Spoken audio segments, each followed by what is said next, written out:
খেলতে চাই, আপনারা খেলবেন, আমরাও বলছি খেলা হবে। আপা আমাকে বলছে, শামীম তুই ধৈর্য ধর। আমি ধরছি। বলছে তুই কিছু কথা বলে সরকারের বদনাম হবে, কথা কই নাই, এখন তো সময় শেষ। কি নিয়ে খেলবে? ভয়ঙ্কর খেলা হবে, এই মাটিতে খেলা হবে। যে যা পারেন তাই খেলুন। অনেক খেলেছে, ওরা ক্লান্ত হয়ে গেছে।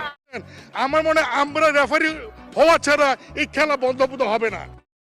গোপালগঞ্জ জেলার নামই বদলে যাবে, বুঝছেন? গোপালগঞ্জ আর থাকবে না।